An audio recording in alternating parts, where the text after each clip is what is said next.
میں نے جیسے کہ پہلے بھی پچھلی نشستوں میں بھی یہ بات ذکر کی تھی کہ نبی کریم صلی اللہ علیہ وآلہ وسلم تقریباً 27 غزوات میں خود تشریف لے گئے اور 56 سرایا یعنی آپ نے لشکر روانہ فرمائے جن میں آپ خود نہیں گئے۔ لیکن یہ بات بھی ذہن میں رہنی چاہیے کہ ان 27 غزوات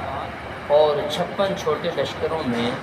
جو صحابہ کرام شہید ہوئے ان کی تعداد 256 کل 256 صحابہ کرام شہید ہوئے،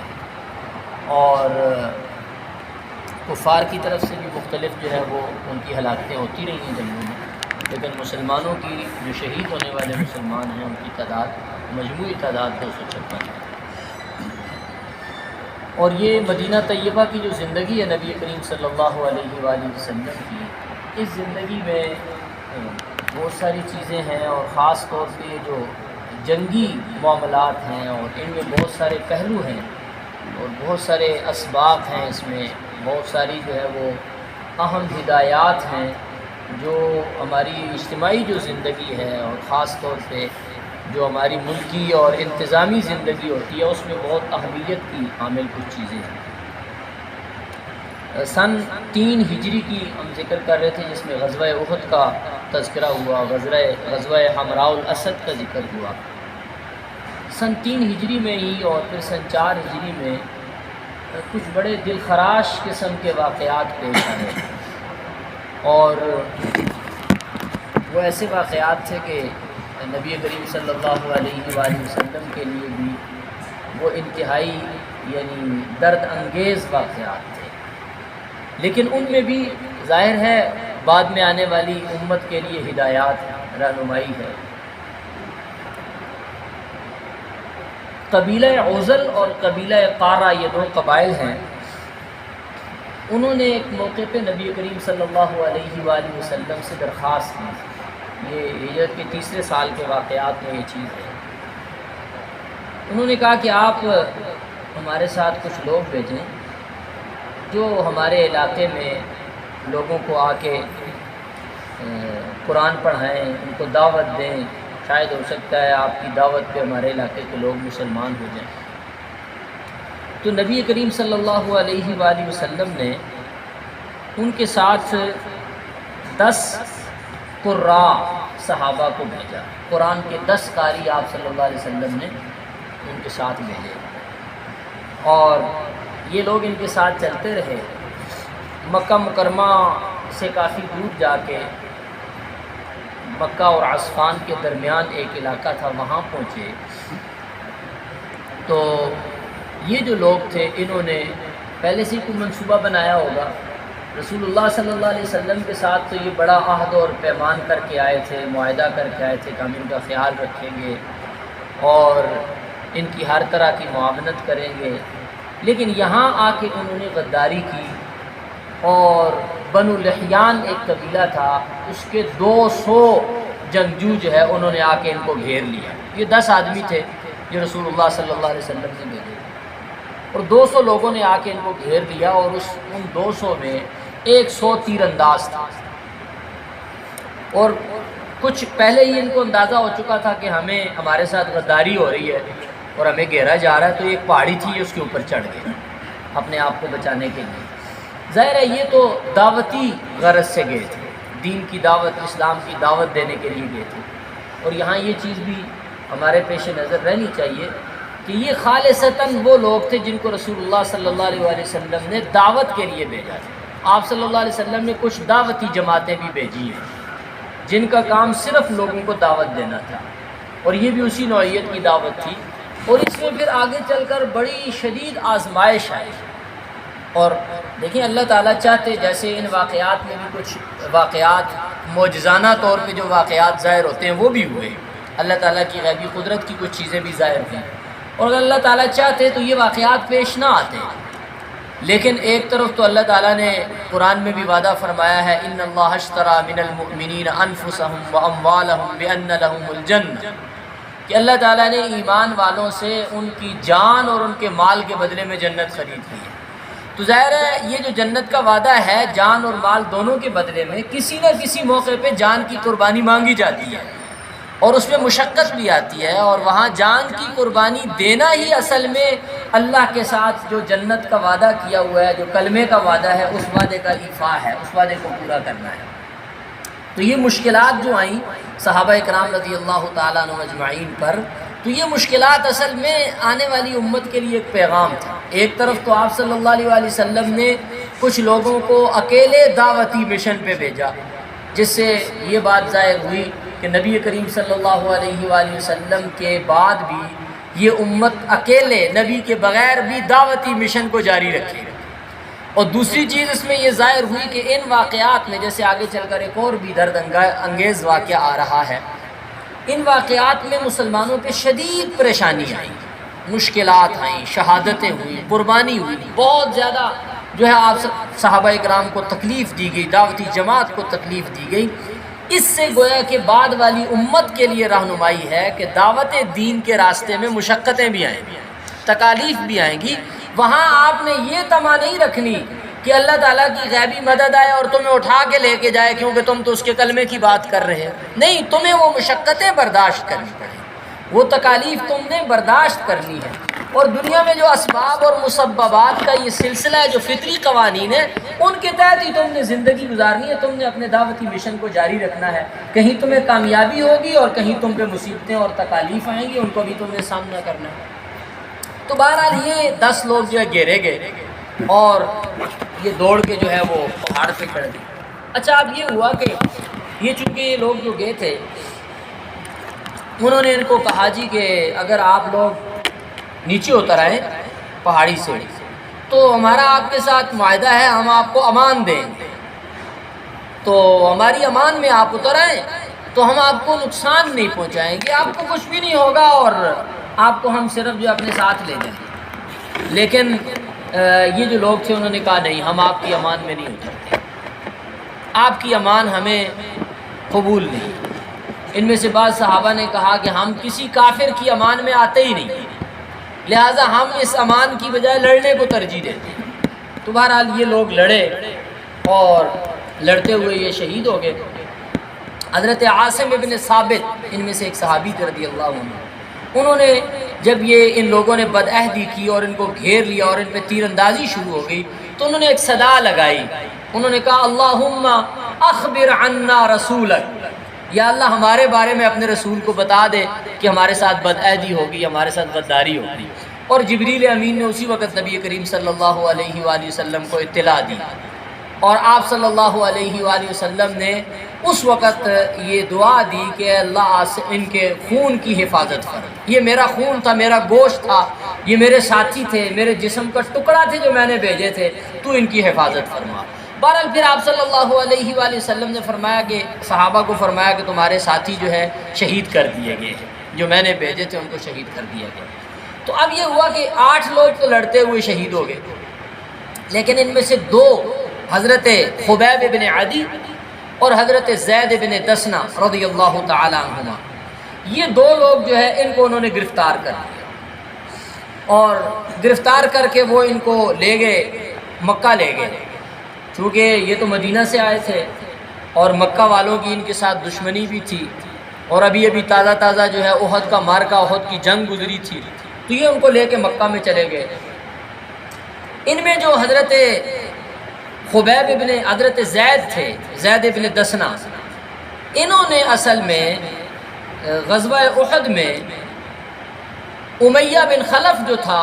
اس کو انہوں نے قتل کیا تھا۔ تو جب یہ وہاں پہنچے تو صفوان ابن امیہ، یہ امیہ کا بیٹا تھا، اس نے ان کو اپنے باپ کا بدلہ لینے کے لیے خرید لیا، زید ابن دسنہ رضی اللہ تعالیٰ عنہ اس نے خرید لیا۔ اور حضرت خبیب جو تھے، انہوں نے غزوہ احد میں ایک بڑا سردار تھا، حارث اس کا نام تھا، اس کے 2 بیٹوں کو قتل کیا تھا احد کے معرکے میں۔ تو ظاہر ہے ان کو پتہ تھا، ان کو جانتے تھے وہ لوگ، تو اس نے ان کو خرید لیا کہ ان کو میں اپنے بیٹوں کے بدلہ لینے کے لیے قتل کروں۔ خیر ان دونوں کو انہوں نے لے لیا، اور باقاعدہ جو ہے اس بات کی تشہیر ہوئی کہ ان دونوں کو قتل کیا جائے، حضرت زید ابن دسنہ کو بھی اور خبیب ابن عدی رضی اللہ تعالیٰ عنہ۔ اب اب یہ ہوا کہ حضرت زید بن دسنہ جو تھے اگلے دن جس دن ان کو خریدا انہوں نے، تو صفوان ابن امیہ نے اگلے دن اعلان کیا جی کہ میں آج اپنے باپ کے قاتل کو تنعیم میں جو ہے، جو مکہ کے قریب ایک جگہ ہے تنعیم، مسجد عائشہ ہے جہاں سے لوگ دوبارہ عمرے کا احرام باندھ کے طواف کے لیے آتے ہیں، تنعیم میں اس نے کہا کہ میں ان کو وہاں پہ جا کر جو ہے ہم ان کا قتل کریں گے ان کو، تو سب لوگ آئیں، تو بہت سارے لوگ تماشا دیکھنے کے لیے گئے مکہ والوں کی طرف سے، پورا ایک جو ہے نا بڑا میلہ ہوا کہ آج جو ہے صفوان ابن امیہ اپنے باپ کے قاتل کو سر عام قتل کرے۔ ان کو لے گئے اور وہاں جا کے جب ان کو قتل کرنے لگے تو حضرت ابو سفیان بھی ابھی تک مسلمان نہیں ہوتے، وہ بھی اس میں موجود تھے، تو انہوں نے قتل کرنے سے پہلے زید ابن دسنہ رضی اللہ تعالیٰ عنہ کو حضرت ابو سفیان کہنے لگے کہ زید، اگر آج آپ کے لیے میں ایک بات آپ سے پوچھنا چاہتا ہوں، آپ کے دل میں تو آ رہا ہوگا کہ کاش میں یہاں نہ ہوتا اور میں محمد صلی اللہ علیہ وسلم کے دین کی وجہ سے اس طرح بے دردی سے اکیلے نہ مارا جاتا اور میری جگہ وہ ہوتے، یہ تو آپ کے دل میں آ رہا ہوگا۔ حضرت زید بن دسنہ رضی اللہ تعالیٰ عنہ نے فرمایا، اللہ کے دشمن، میں تو اس بات کو بھی پسند نہیں کرتا اور میرے دل میں یہ خواہش بھی کبھی پیدا نہیں ہو سکتی کہ رسول اللہ صلی اللہ علیہ وآلہ وسلم کے پاؤں میں کانٹا چبھے اور میں اپنے گھر میں آرام سے بیٹھا رہا، میں تو اس کو بھی برداشت نہیں کر سکتا۔ میں تو کہتا ہوں کہ وہ کانٹا جو رسول اللہ صلی اللہ علیہ وآلہ وسلم کو چبھنا ہے وہ مجھے چبھے، مجھ پر تکالیف آئیں، لیکن نبی صلی اللہ علیہ وآلہ وسلم کو کچھ بھی نہ ہو۔ تو اس موقع پہ حضرت ابو سفیان کہنے لگے کہ دنیا میں جتنے لوگ دوسرے لوگوں سے محبت کرتے ہیں، محمد صلی اللہ علیہ وآلہ وسلم کے صحابہ جتنی محمد صلی اللہ علیہ وسلم سے محبت کرتے ہیں، اتنا دنیا میں ہم نے کسی کو محبت کرنے والا نہیں دیکھا، کہ ان کے لیے وہ کٹ رہے ہیں، مر رہے ہیں، لیکن ان کی تکلیف گوارا نہیں ہے، ان کے بارے میں یہ تصور بھی نہیں کر سکتے کہ رسول اللہ صلی اللہ علیہ وآلہ وسلم کو کوئی تکلیف پہنچے، اپنا سب کچھ قربان کرنے کے لیے تیار ہے۔ تو خیر حضرت زید ابن دسنہ رضی اللہ تعالیٰ عنہ کو شہید کر دیا گیا، اور حضرت خبیب جو تھے، خبیب ابن عدی رضی اللہ تعالیٰ عنہ، ان کو انہوں نے روک لیا کہ کچھ دن کے بعد ہم ان کو قتل کریں۔ اپنے گھر میں انہوں نے ایک قید خانہ بنایا ہوا تھا، وہاں ان کو بند کر دیا، باندھ دیا، بیڑیاں وغیرہ ڈال کے پاؤں میں وہاں باندھ دیا۔ جس دن حضرت خبیب رضی اللہ تعالیٰ عنہ کو انہوں نے شہید کرنا تھا، اس سے پہلے دن حضرت خبیب ابن عدی رضی اللہ تعالیٰ عنہ ان سے کہا کہ میں نے غسل کرنا ہے، کل تم نے ویسے بھی مجھے قتل کر دینا ہے، میں نے آج غسل کرنا ہے، مجھے اس طرح بھی چاہیے، میں نے اپنے بالوں کی صفائی کرنی ہے۔ وہ انہوں نے ان کو دے دیا، اور ممکن ہے کہ انہوں نے کہا ہو کہ کل تمہاری آخری باری ہے تو کچھ چاہیے تو بتاؤ، تو اس موقع پہ انہوں نے کہا تو ان کو وہ مہیا کر دیا گیا۔ تو یہ جو حارث تھا جس کے 2 بیٹوں کو انہوں نے قتل کیا تھا اور اس کے بدلے میں وہ ان کو آج قتل کرنے کا ارادہ کر رہا تھا، اس کی ایک بیٹی تھی اور اس بیٹی کا نام تھا زینب، جو بعد میں پھر مسلمان بھی ہو گئی اور صحابیہ بن گئی۔ وہ زینب جو تھی ان کا ایک چھوٹا سا بیٹا تھا، تو وہ کھیلتا کھیلتا حضرت خبیب رضی اللہ تعالیٰ عنہ جو تھے ان کے پاس آ گیا، اور انہوں نے اس کو پکڑ لیا۔ وہ تو بیڑیاں پڑی تھی لیکن انہوں نے پکڑ کے اپنی گود میں بٹھا لیا، اپنے پاس بٹھا لیا، اس سے لاڈ پیار کرنے لگے۔ اتنے میں جب وہ لڑکی آئی، اس نے دیکھا، اور اس وقت وہ اس طرح جو ہے حضرت خبیب کے ہاتھ میں تھا۔ جب وہ لڑکی آئی تو وہ پریشان ہو گئی، ایک دم اس نے شور شرابہ کر دیا، اور گھر میں کوئی مرد بھی نہیں تھا۔ تو حضرت خبیب نے اس کو تسلی دیتے ہوئے کہا کہ ہم ایسے لوگ نہیں ہیں، اس بچے کے ساتھ تو ہماری کوئی دشمنی نہیں ہے، تو آپ بے غم رہو، اس کو کچھ بھی نہیں ہوگا، میں اس کو کچھ بھی نہیں کہوں گا۔ تو پھر انہوں نے چھوڑ دیا۔ پھر وہ بعد میں کہا کرتی تھیں کہ میں نے خبیب سے اچھا قیدی کوئی نہیں دیکھا، یعنی جو مرنے کے لیے ہم نے ہی اس کو قتل کرنا ہے، ہمارا بیٹا ہی بچہ اس کے ہاتھ میں آ گیا ہے، ہم ہوتے تو اس کی جگہ پہ فوراً اس بچے کو ڈھال بنا کے اپنے نکلنے کی کوئی سبیل پیدا کرتے۔ تیز دھار اس طرح بھی اس کے پاس ہے، وہ بھی اس کے گلے میں رکھ کے اپنی جان خلاصی کر سکتا تھا، لیکن اس نے بچے کو ڈھال نہیں بنایا۔ اور پھر زینب کہتی تھی کہ میں کبھی کبھی جو ہے وہ دن کے وقت دیکھتی تھی کہ خبیب اس قید خانے میں جس میں ہم نے ان کو قید رکھا ہوا تھا، اس قید خانے میں خبیب تازہ انگور کھا رہے ہوتے تھے، حالانکہ نہ انگور کا سیزن تھا، نہ کوئی ان کو انگور لا کے دینے والا تھا، خود تو ان کے پاؤں میں بھیڑیاں پڑی ہوئی تھیں، وہ تو وہاں سے حرکت بھی نہیں کر سکتے تھے۔ اب مجھے یہ نہیں پتا کہ ان کے پاس تازہ انگور کہاں سے آتے تھے۔ تو حضرت خبیب کا وہ قید خانے کے اندر جو حسن سلوک تھا اس کی برکت سے ہی یہ جو زینب ہیں یہ پھر مسلمان ہو گئی اور اسلام میں داخل ہو گئی اور صحابیہ بنی۔ جس دن حضرت خبیب کو انہوں نے شہید کرنا تھا، حضرت خبیب کو لے کے گئے اور بڑا جمگٹھا ہوا، سولی پہ ان کو چڑھایا انہوں نے۔ حضرت خبیب کو انہوں نے کہا کہ کوئی آخری خواہش ہے تو بتاؤ۔ انہوں نے کہا میں نے 2 رکعتیں ادا کریں۔ تو اجازت دے دی، انہوں نے 2 رکعت ادا کیے اور پھر کہا کہ اگر مجھے یہ ڈر نہ ہوتا کہ تم سمجھو گے کہ میں موت کی ڈر کی وجہ سے لمبی نماز پڑھ رہا ہوں تو میں لمبی نماز پڑھتا، لیکن مجھے موت کا کوئی ڈر نہیں ہے، اس لیے میں نے نماز مختصر کی ہے کہ تمہارے دل میں یہ خیال نہ ہے کہ یہ موت کی ڈر سے لمبی نمازیں پڑھ رہا ہے۔ میں موت کی وجہ سے کہ اس بات کی ڈر سے کہ کہیں تم یہ کہو گے کہ یہ موت کی وجہ سے نماز لمبی کر رہا ہے، میں نے نماز بھی مختصر پڑھی۔ خیر ان کو سولی چڑھا دیا گیا، شہید کر دیا گیا حضرت خبیب رضی اللہ تعالیٰ عنہ۔ اب حضرت خبیب رضی اللہ تعالیٰ عنہ جو تھے، ان کی شہادت کے بعد 40 دن گزر گئے۔ نبی کریم صلی اللہ علیہ انہوں نے سولی چڑھانے کے بعد وہاں ان کی لاش کے ارد گرد پیرا لگا دیا کہ کوئی ان کو اتارے گا نہیں، یہ یہیں رہے گا۔ 40 دن گزر گئے۔ نبی کریم صلی اللہ علیہ وآلہ وسلم کو جب اطلاع ملی کہ ان کو سولی چڑھا دیا گیا تو آپ صلی اللہ علیہ وآلہ وسلم نے وہاں سے حضرت زبیر اور حضرت مقداد رضی اللہ تعالیٰ عنہ ان دونوں کو بھیجا کہ جا کر کسی طرح سے جو ہے خبیب کی نعش کو، اس کی میت کو وہاں سے اتار کے لاؤ۔ یہ دونوں لوگ آئے اور مکہ میں پہنچے،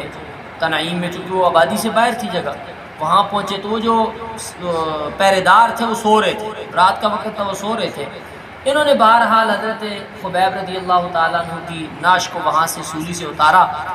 اور اتفاق کی بات یہ ہے، یعنی ایک اللہ تعالیٰ کی ایک غیبی رحمت کی بات ہے کہ 40 دن سے وہ ایسے سولی پہ لٹکے ہوئے تھے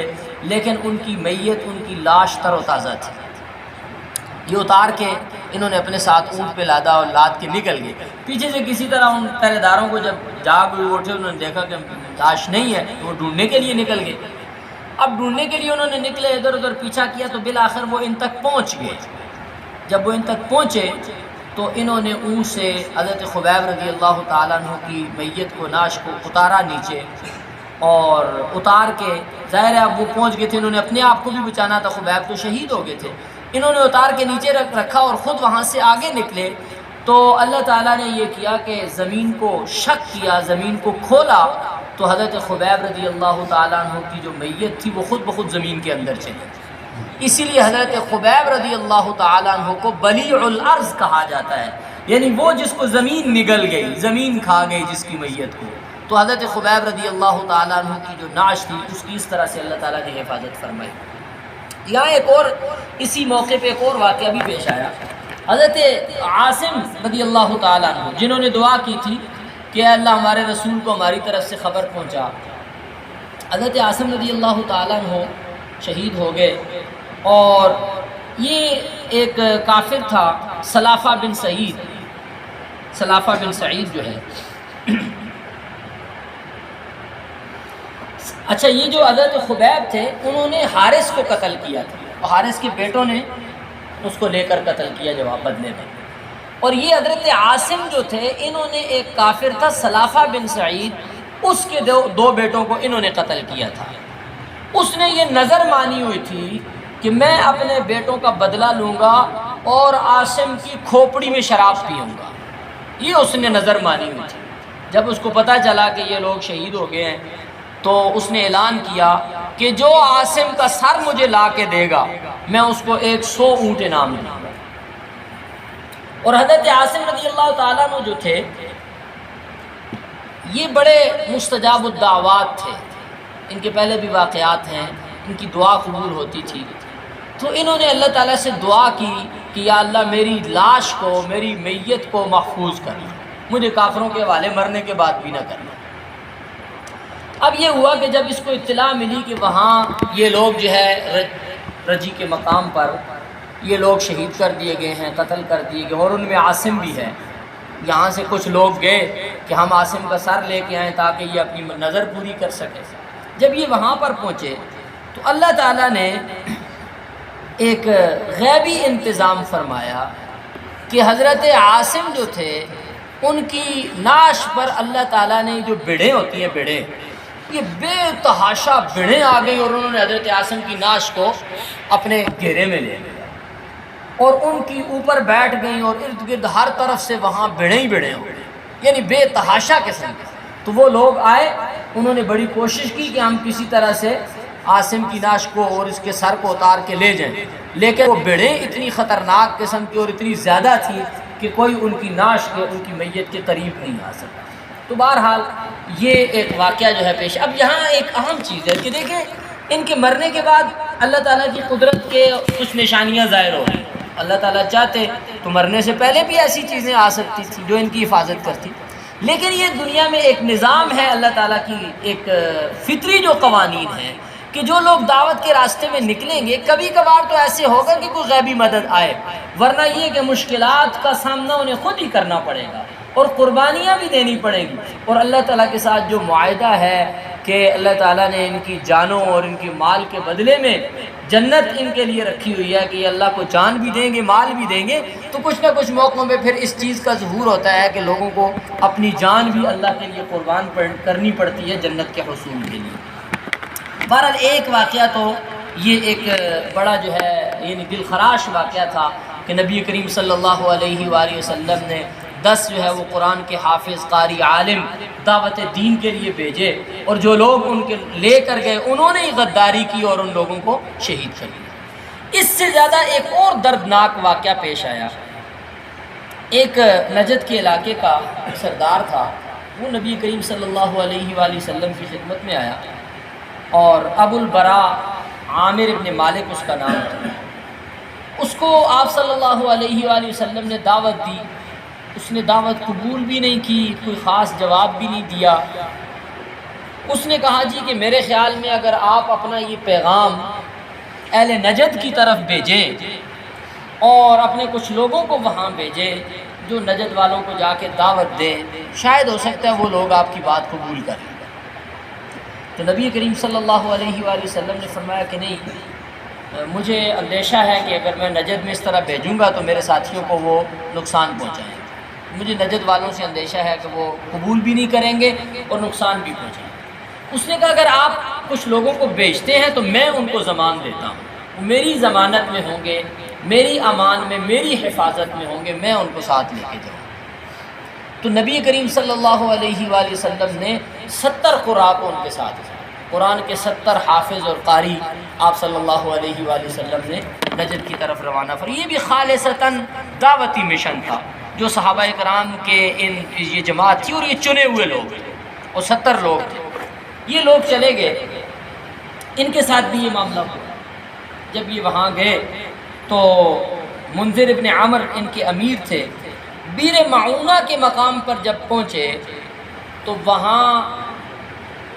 یہی جو بندہ تھا اس کے بھتیجے نے ان لوگوں کے خلاف اپنے قبیلے سے مدد مانگی کہ آپ میرا ساتھ دیں تو ہم ان کو قتل کر دیں۔ تو قبیلے والوں نے تو مدد نہیں کی، انہوں نے کہا کہ چونکہ تمہارے چاچو نے زمان دی ہوئی ہے، اس نے اپنی امان میں اس کو لایا ہے، تو ہم کس طرح ان کے خلاف کوئی اقدام کر سکتے۔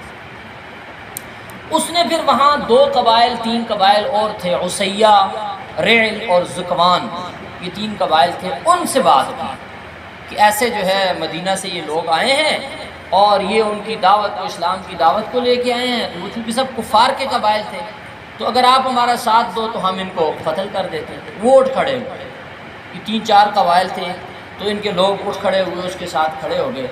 اور انہوں نے ان صحابہ کرام رضی اللہ تعالیٰ عنہم کو گھیر لیا آ کے،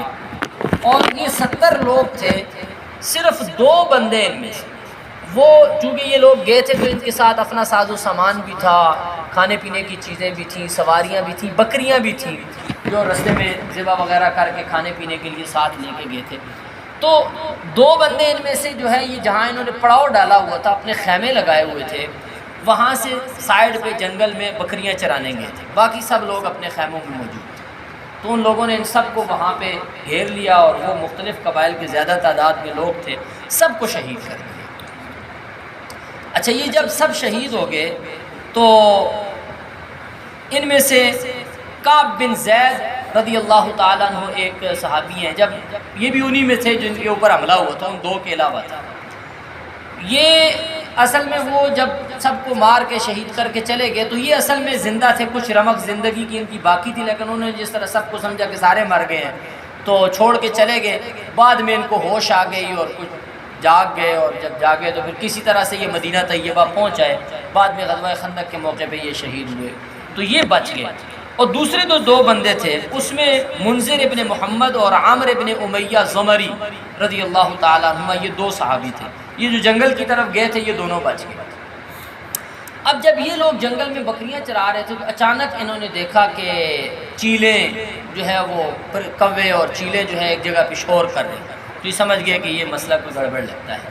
کیونکہ اس زمانے میں یہی ہوتا تھا کہ جہاں جنگ ہوتی تھی تو جنگ کے بعد پھر فوراً وہاں پر جو گوشت خور پرندے ہیں یہ آ جاتے تھے، اور دور دراز کے لوگ جو ہے اس سے اندازہ لگا لیتے تھے کہ یہاں کوئی بندہ قتل ہو گیا ہے یا جنگ ہو گئی ہے، کچھ لوگ مارے گئے ہیں، کہ اب پرندے ان کا گوشت کھانے کے لیے، گوشت نوچنے کے لیے پہنچ گئے۔ تو جب انہوں نے دیکھا تو یہ ڈر گئے،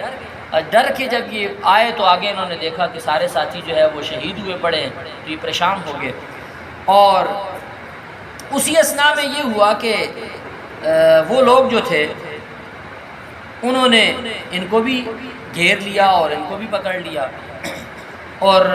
عامر ابن امیہ زمری جو تھے وہ اور منذر ابن محمد یہ دونوں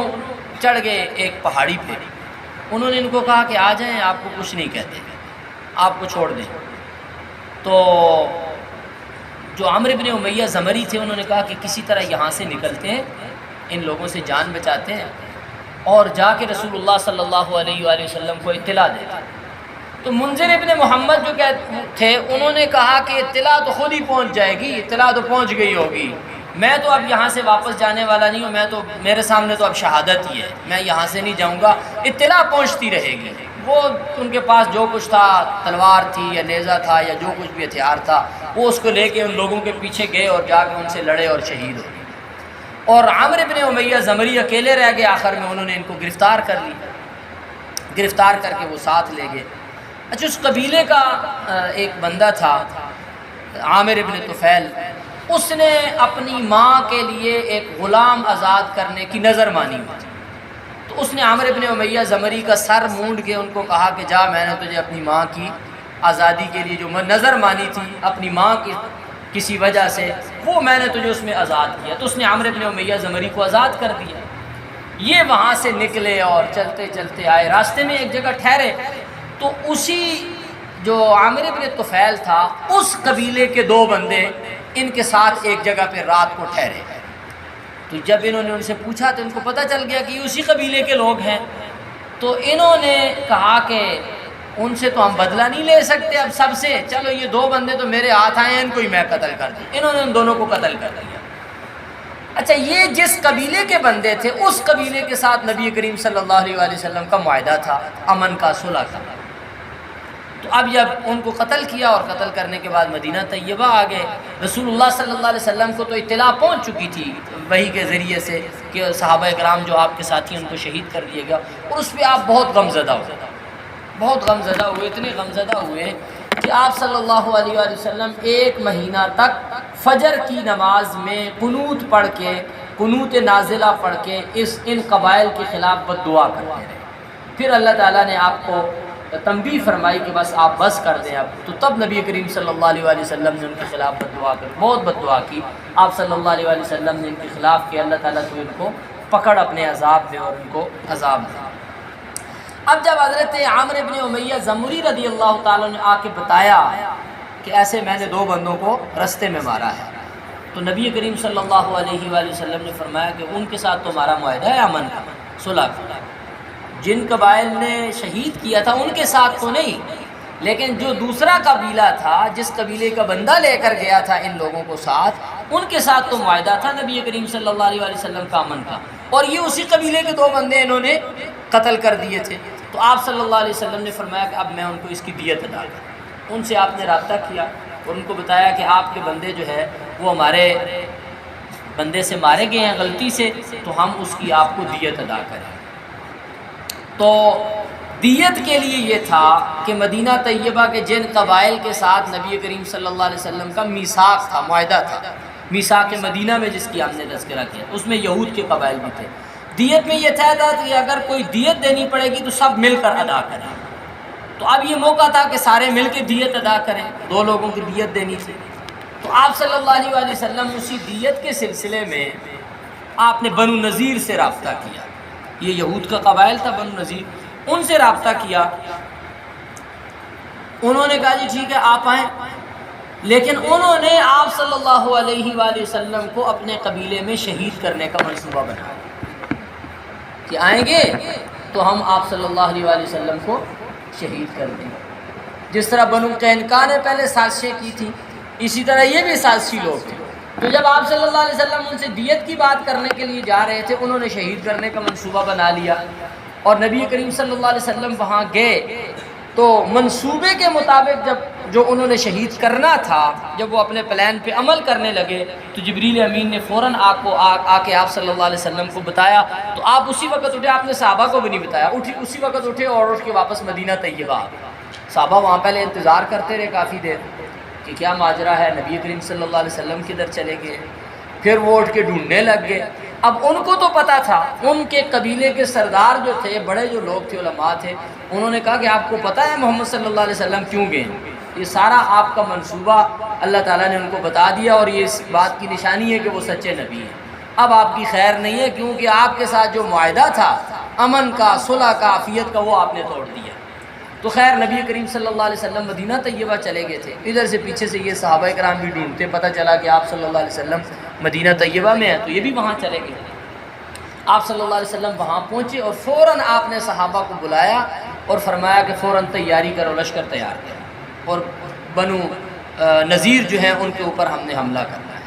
انہوں نے بدعہدی کی ہے، اس سے پہلے وہ ایک اور بدعہدی بھی کر چکے تھے، وہ یہ کہ انہوں نے نبی کریم صلی اللہ علیہ وآلہ وسلم کو آ کے دعوت دی کہ ہمارے قبیلے کے 3 عالم ہیں، وہ آپ سے بات چیت کرنا چاہتے ہیں، اگر آپ ہمارے قبیلے میں آتے ہیں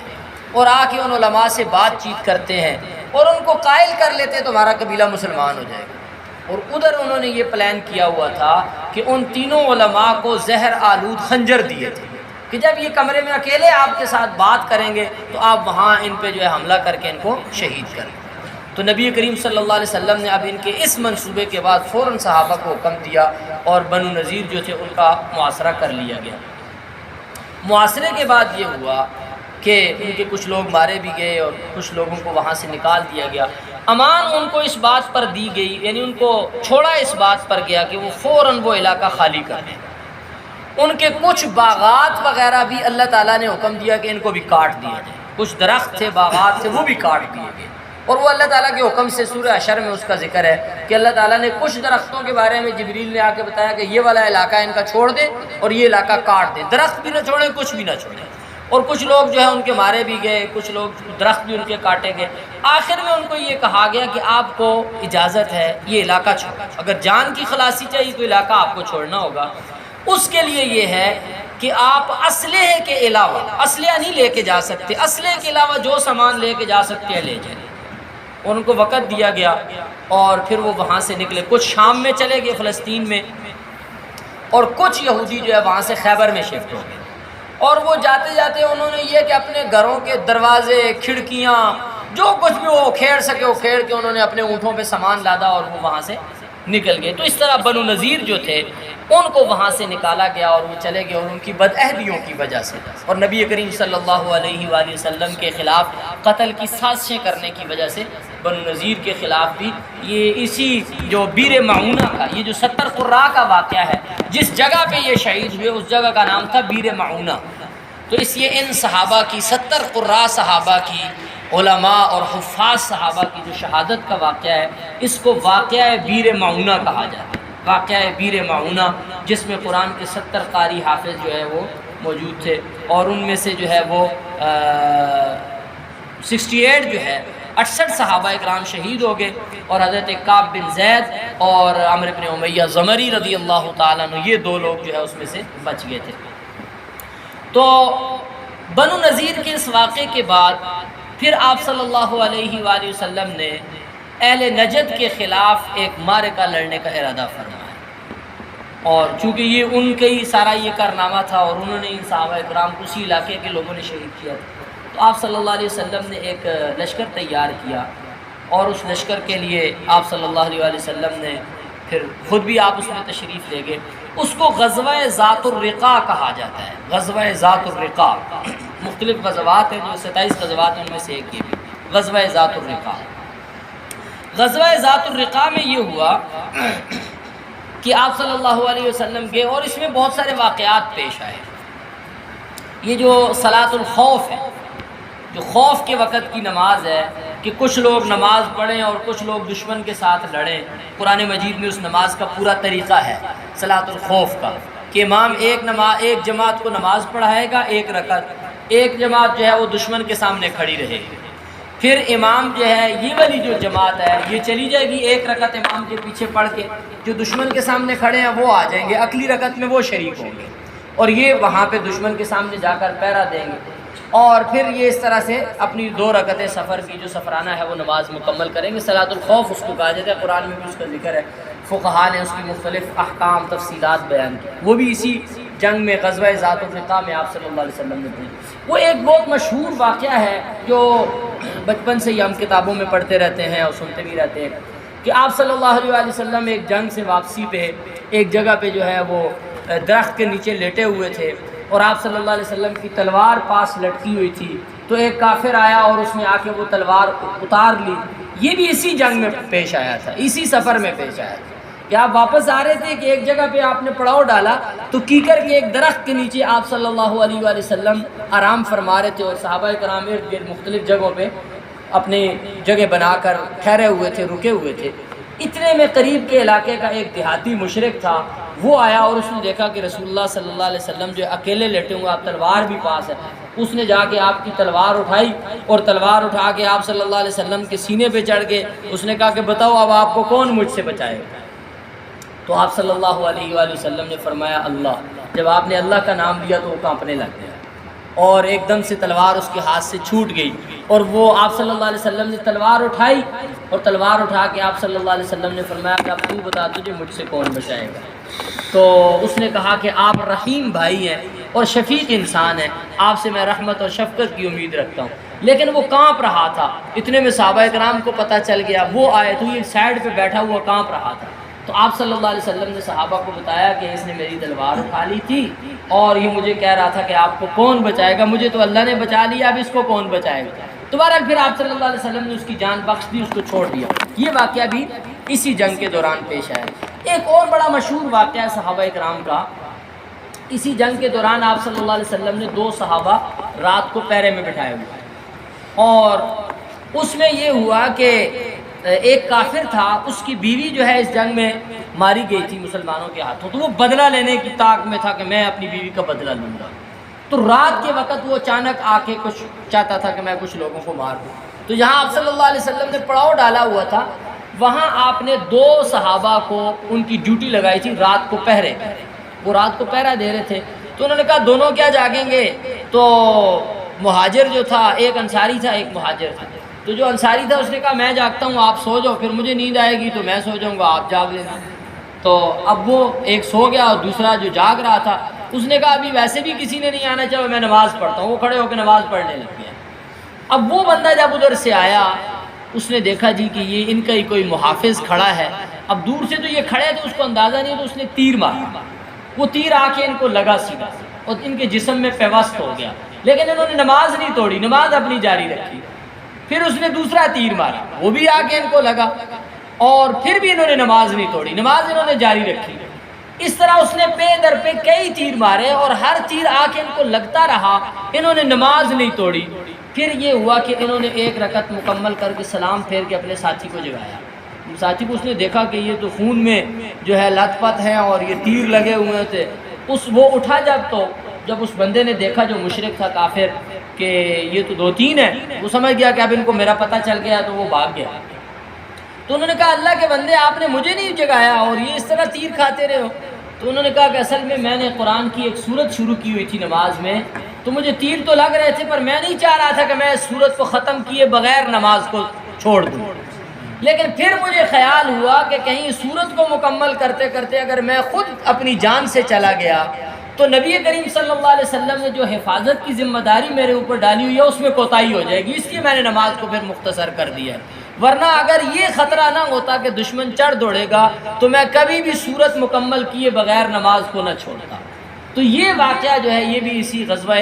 ذات الرقاع میں جو نجد کی طرف آپ صلی اللہ علیہ وسلم نے لشکر لے کے آپ خود تشریف لے گئے تو اس میں یہ پیش آیا تھا، اور یہ سن 4 ہجری میں یہ ہوا تھا۔ کچھ اور واقعات بھی اس میں پیش آئے، تو بہرحال کچھ اور غزوات بھی ہیں، چند ایک کا ذکر اگلی نشستوں میں بھی آئے گا۔ تو لیکن یہاں ایک اہم چیز جو ہے جیسے میں نے شروع میں آج عرض کیا کہ ایک طرف ہم دیکھتے ہیں کہ بدر میں غیبی مدد آ رہی ہے، اور اسی طرح جو ہے دوسرے کئی مواقع پہ اللہ تعالیٰ کی خاص رحمت، خاص مدد، فرشتے آ رہے ہیں، لیکن دوسری طرف ایک دعوتی جماعتیں ہیں، اور ان دعوتی جماعتوں کے لیے ایسی کوئی اسپیشل قسم کی مدد نہیں آ رہی، کوئی غیبی ایسا ان کی حفاظت کا انتظام نہیں ہو رہا۔ تو گویا اس میں امت کے لیے ایک امت کے لیے پیغام ہے قیامت تک کے لیے کہ آپ نے دعوت دین کا کام کرنا ہے، اور اس میں آپ پہ مشقتیں بھی آئیں گی تو وہ مشقتیں آپ کو برداشت کرنی پڑیں گی۔ دعوت جہاد کے راستے میں تو آپ کے لیے خصوصی مدد آئے گی، اور آج بھی آتی ہے، جو لوگ جہاد کرتے ہیں بعض موقعوں پہ ان کے لیے خصوصی مدد آ جاتی ہے، لیکن دعوتی میدانوں میں بھی ایسی خصوصی امداد آتی ہے۔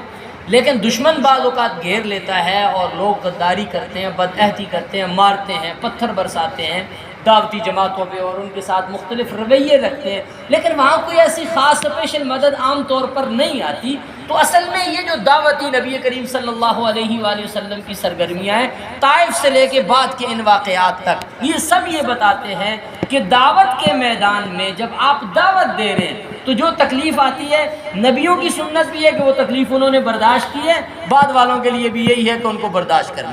نوح علیہ السلام کو لے لیں، حضرت موسیٰ علیہ السلام کو لے لیں، بعد کے نبیوں کو لے لیں، ہر نبی نے دعوت دین کے لیے مشقتیں برداشت کی۔ ہاں البتہ یہ کہ جب جہاد کی بات آئی، لڑنے کی بات آئی، تو اللہ تعالیٰ نے فرمایا کہ لڑو، اب میں آپ کے ساتھ مدد بھی کروں گا، اور غیبی امداد بھی اتری۔ تو اب بھی امت کے لیے ہدایت یہی ہے کہ آپ جب دعوت دیں گے تو آپ کے لیے مشقتیں بھی آئیں گی، اور وہ مشقتیں آپ کو برداشت کرنی پڑیں گی۔ اور جو اللہ تعالیٰ سے ایک وعدہ ہے، ان اللہ اشتری من المؤمنین انفسهم واموالهم بان لهم الجنہ، کہ وہ بعض اوقات آپ کو اپنی جان کی تکالیف اٹھانی پڑیں گی جس کے بدلے میں اللہ تعالیٰ نے جنت کا وعدہ کیا ہوا ہے۔ تو اللہ تعالیٰ سیرت طیبہ کے ان واقعات سے سیکھنے اور ہمیں عمل کرنے کی توفیق۔ اچھا، ایک اور بڑا اہم واقعہ ہے، وہ یہاں بیچ میں رہ گیا تھا، میں اس کو ذکر نہیں کر سکا۔ یہ جو 70 لوگ گئے تھے صحابہ اکرام، ان میں حضرت ابو بکر صدیق رضی اللہ تعالیٰ عنہ کے وہ غلام جو ہجرت کے سفر میں ان کے ساتھ تھے، عامر ابن فہیرہ رضی اللہ عنہ، وہ بھی اس میں تھے، اور وہ بھی شہید ہو گئے تھے۔ اچھا، وہ عامر ابن فہیرہ جب شہید ہوئے تو اتفاق یہ ہوا کہ ان کی جو میت تھی وہ آسمان کی طرف اٹھ گئی، ان کی میت جو ہے وہ آسمان کی طرف اٹھ گئی، پھر بعد میں زمین پہ دوبارہ آئی یا نہیں آئی، دونوں طرح کی سیرت کی کتابوں میں روایات ملتی ہیں، لیکن زیادہ کہتے ہیں تحقیقی روایت یہی ہے کہ ان کی میت پھر غائب ہی ہو، اور ایسی غائب ہوئی کہ جو ان کا قاتل تھا جس نے ان کو قتل کیا تھا وہ دیکھ رہا تھا، جب اس نے قتل کیا جیسے ہی وہ شہید ہوئے تو ان کی لاش جو ہے وہ اڑ کے آسمانوں میں چلی گئی۔ تو اب وہ ہے بعد میں آیا اور آ کے اس نے ضحاک ابن سفیان رضی اللہ تعالیٰ نے، ایک صحابی، ان سے پوچھا کہ یہ کیا معاملہ ہوا تھا، جس کو میں نے جب اس کو قتل کیا تو اس بندے کی جو ہے وہ لاش ہی اڑ کے چلی گئی تھی، اور دیگر بھی کئی وہاں اس موقع پہ کافر ایسے موجود تھے جنہوں نے خود دیکھا تھا، اور انہوں نے اس کا بعد میں ذکر کیا، لوگوں سے پوچھا کہ بھائی وہ تم مسلمانوں میں سے وہ کون سا بندہ تھا جب وہ مارا گیا تو اس کی لاش آسمانوں میں اڑ کے چلی گئی اور اس کی میت آسمانوں میں غائب ہو گئی؟ تو بتایا گیا کہ وہ عامر ابن فہیرہ رضی اللہ، تو وہ جو قاتل تھا وہ اسی وجہ سے پھر بعد میں مسلمان ہو گیا، جب اس کو اس کی حقیقت بتائی گئی کہ اس کو تو اللہ تعالیٰ نے جو ہے اسی وقت جنت میں بلا لیا ہے، تو اسی وجہ سے پھر جو ہے اسلام کے وہ قریب آیا اور اس نے اسلام بھی قبول کر لیا۔ تو عامر ابن فہیرہ بھی ان 70 لوگوں میں شہید ہوئے تھے، اور ان کے ساتھ یہ واقعہ بھی پیش آیا تھا کہ اللہ تعالیٰ نے ان کی میت کو فرشتوں کے ذریعے سے اٹھا لیا تھا۔ تو صحابہ کرام کے یہ واقعات جو ہے یہ ہمیں بہت ساری یعنی ہدایات بھی ان سے ملتی ہیں، اور جو عملی زندگی ہے اس میں اسلام کے لیے اور دین کے لیے جو مشقتیں ہیں ان کے حوالے سے بھی بہت ساری جو ہے وہ ہمیں ہدایات ملتی ہیں. سبحانک اللہم و بحمدک نشہد ان لا الہ الا انت نستغفرک و نتوب الیک. اچھا، جمعرات کو جو ساتھی جانا چاہتے ہیں، میں نے پچھلی نشست میں ذکر کیا تھا کہ اگلی جمعرات کو ہم انشاءاللہ ارادہ ہے البرہان مفتی عدنان کا خیل صاحب کی